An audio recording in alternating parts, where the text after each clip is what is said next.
Eh bien bonjour, est-ce que vous m'entendez bien? Ça va?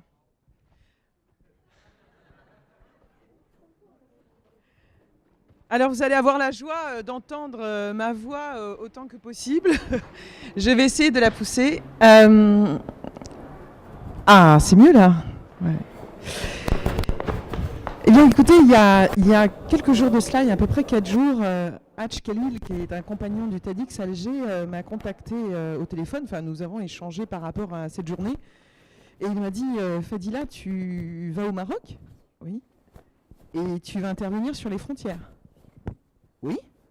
Toi, française d'origine algérienne, tu vas au Maroc parler des frontières? Je dis oui. Il dit bon alors donc tu sais ce qu'il faut éviter alors? Et là j'ai dit oui, tout à fait quoi. Et j'ai réalisé à ce moment-là très précis qu'effectivement nous allions parler des frontières et que j'allais parler des frontières. Alors j'ai envie de vous dire tant qu'à faire, parlons des choses qui fâchent. Je me considère comme géostratège et nomade. Et je considère que les frontières n'existent plus. Et je vais vous dire pourquoi. La première chose, pourquoi je considère que les frontières n'existent plus, c'est parce que, comme tous les enfants d'immigrés, j'ai 2 nationalités et que je passe mon temps à choisir en fait le passeport et qu'il est nécessaire d'avoir en fait pour passer notamment des frontières. Et l'autre origine, il est peut-être plus une question de choix. Et parce que j'ai débuté ma formation en géopolitique, donc j'avais des séances de simulation de guerre, puisque l'idée c'était de connaître les mécanismes de guerre pour connaître les mécanismes de paix. Et parallèlement à cette école, pour pouvoir payer, je dirais, cette école, je travaillais en compagnie aérienne. Et voyez-vous, pendant quelques années, j'étais dans un dilemme. D'un côté, j'allais à l'école où on m'expliquait que les frontières étaient nécessaires pour définir un territoire, pour séparer surtout les territoires, mais aussi pour aller vers ce qu'on appelle l'État-nation. Permettre en fait à une nation de pouvoir se reconnaître dans une définition qui dépasse les langues, qui dépasse aussi la géographie et qui traverse, on va dire, toutes les disciplines. Et de l'autre côté, je passais mes journées face à un tableau de bord en compagnie aérienne où finalement je ne voyais aucune ligne, aucune frontière, puisqu'il s'agissait en fait des routes aériennes et qu'à la limite, si on pouvait parler de frontières, c'était les nuages. Et éventuellement, si on pouvait évoquer les frontières, on pouvait parler des visas. Et un beau jour, eh bien, j'ai d'abord obtenu mon diplôme, je ne suis pas partie de suite, mais j'ai décidé de ne pas poursuivre en fait ma carrière justement dans la politique internationale. Je n'ai pas passé les concours du ministère des Affaires étrangères. Je suis restée dans les compagnies aériennes. Je crois que ça m'a beaucoup plu en fait de travailler dans ces espaces, on va dire, ouverts et tous les systèmes d'information et de communication internationaux. Et aujourd'hui, je continue en travaillant plutôt dans le domaine du web, puisque je travaille finalement en communication, en relation, et d'ailleurs il y a un certain nombre de personnes qui sont là dans cette salle qui communiquent avec moi virtuellement depuis quelques années. Et j'ai l'impression, un peu comme dit Voltaire, finalement, que l'autre, ce qu'on pourrait appeler l'étranger, celui qui est loin finalement, et grâce à tous ces outils de communication proches de nous. Ça c'est un choix, mais c'est aussi... J'ai choisi aussi de penser que les frontières n'existaient plus, aussi par rapport en fait à des constats. Parce que les peu de fois où j'étais confrontée en fait à des frontières, j'en garde en fait quelques expériences. Alors j'avoue que parfois je l'ai un petit peu cherché. Je suis allée une fois à Jérusalem avec un billet d'avion sans réservation puisque je travaillais pour une compagnie aérienne. J'avais un visa avec un tampon égyptien parce que 2 semaines auparavant j'étais en Égypte et j'avais pas de réservation d'hôtel non plus. Donc autant vous dire que je suis restée plus de 2 heures à la douane pour essayer d'expliquer qu'est-ce que je faisais là à Jérusalem au moment où il y avait la visite du pape. Donc en fait toutes les conditions étaient là pour que en fait je dirais que les frontières parfois paraissent un petit peu difficiles aussi à franchir. Alors pourquoi je vous parle en fait de tout cela? C'est parce que finalement, quand on parle de frontières, à mon sens, on va parler de délimitation, on va parler de séparation, et qu'aujourd'hui, les frontières permettent à la fois de définir des identités, mais que quelque part dans le monde, c'est ce qui fait qu'aujourd'hui, il y a quand même près d'une centaine de conflits aussi dans le monde. Et la particularité de ces conflits, c'est que pour certains d'entre eux, ce sont des cycles répétitifs. C'est-à-dire que ce n'est pas des conflits qui sont générés du jour au lendemain et puis qui s'arrêtent. Ce sont des cycles en fait, de conflits qui se répètent en fait, dans l'histoire, comme des scénarios. Et finalement, je me dis que les frontières, au-delà de ça, finalement, elles n'existent plus parce qu'on les a toutes explorées. Finalement, on les connaît toutes. On connaît les frontières maritimes, on définit les frontières même au-delà de terrestres, c'est-à-dire de l'espace. On a peut-être effectivement des espaces qu'on n'a pas encore visités dans le monde, mais que globalement, les frontières, elles ont été dessinées. Et depuis des années, nous ne faisons que les redessiner, les confronter, je dirais aussi les protéger. Et nous n'avons plus d'autres frontières. Enfin, il n'y a plus d'autres frontières en fait à explorer. Je me trompe. Non, il en existe deux frontières. Déjà, il y a la première frontière, c'est celle qui nous sépare, nous, de la planète Terre, avec ce qui se passe en fait au-delà. Ça, nous ne l'avons pas encore exploré. On a commencé.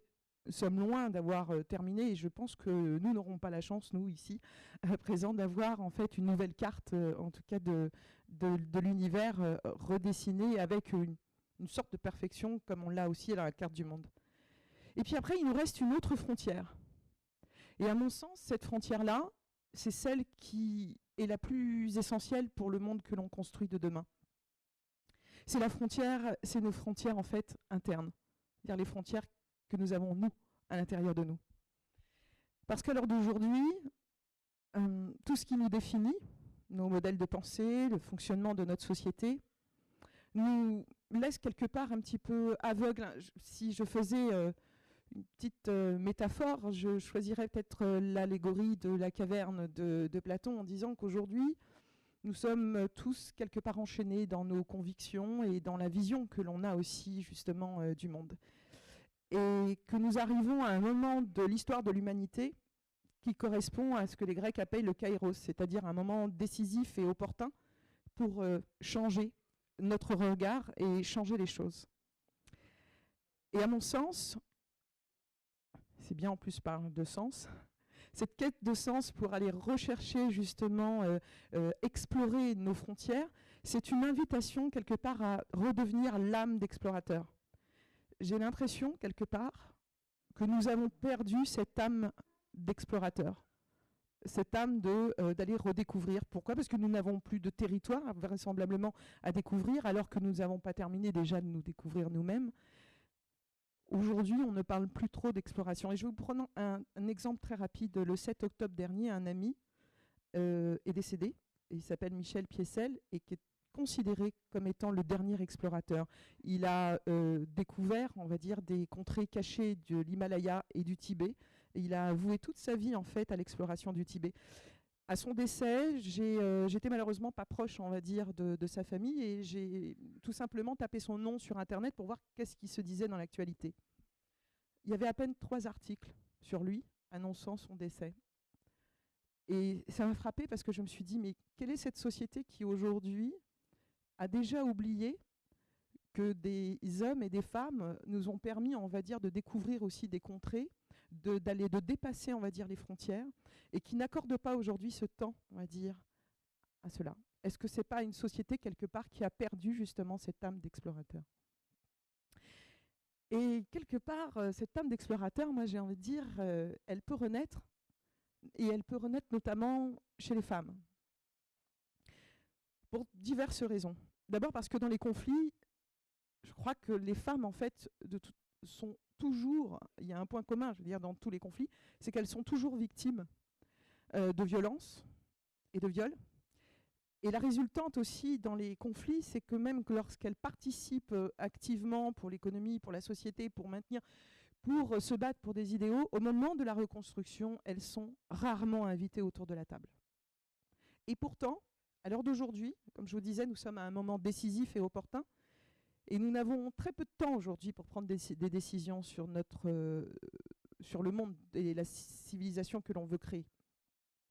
Et c'est elles qui aujourd'hui peuvent à la fois apporter en fait des idées de changement et transmettre en même temps ce changement en fait à la génération qui arrive, c'est-à-dire avec une sorte de rapidité. Pour quelle raison? Parce que déjà, biologiquement, elles intègrent déjà la notion de changement. Je ne vais certainement pas aller sur le terrain de vous dire quelle est la différence entre les hommes et les femmes. Je crois que les scientifiques ne sont pas du tout d'accord en fait sur ce point-là. Alors pour moi, les femmes ont un rôle à jouer pour nous permettre d'aller explorer en fait notre moi et d'aller explorer en fait les frontières aujourd'hui qui nous empêchent en fait justement peut-être qui nous donnent pas en fait le courage de pouvoir modifier le monde dans lequel nous sommes. Il y aurait en fait à peu près 5 étapes de transformation. Première étape, ce serait que le moi, d'explorer en fait son moi et puis d'aller peut-être dans une forme d'ego, c'est-à-dire de protection de soi. Donc c'est ma maison, c'est ma famille, c'est mon travail, c'est moi et ceux qui m'entourent. La deuxième étape, c'est d'avoir de l'intérêt pour les autres. Mais un intérêt qui finalement serait plus rattaché à un manque de confiance et un intérêt qui se traduit par finalement j'écoute ce que les autres disent et j'ai besoin de leur approbation ou leur désapprobation. Et c'est comme ça que je me construis. Troisième étape, qui serait un niveau, on va dire, supérieur, c'est l'empathie. C'est non seulement je suis conscient, je prends conscience de ce que je suis, de mon identité, de mes particularités, je les défends, mais je suis aussi à l'écoute de la différence et des autres, et j'accueille aussi cette différence, ce qui me permet de pouvoir monter à un niveau notamment de créativité, de transformation.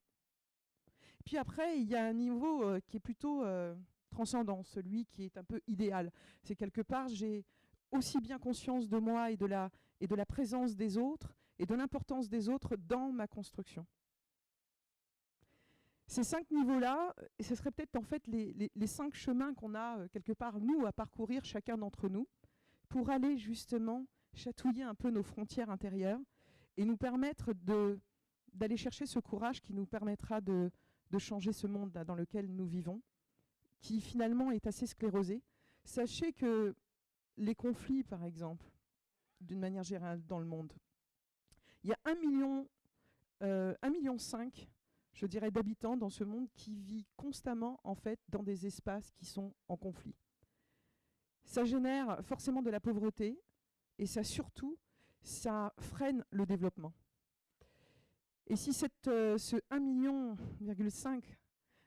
continue en fait à grossir, ça veut dire que notre planète, d'une certaine manière, a focalisé en fait sur les frontières extérieures et ce qui nous sépare des autres, plutôt que d'accueillir ce que les autres ont de différent, tout en donnant place en fait à notre identité et notre particularité. Grosso modo, si je devais conclure un petit peu cette intervention, je dirais que la femme aujourd'hui a certainement, on va dire, vocation à pouvoir nous montrer quelque part le chemin de comment on peut vivre sa différence sans vivre de la différence.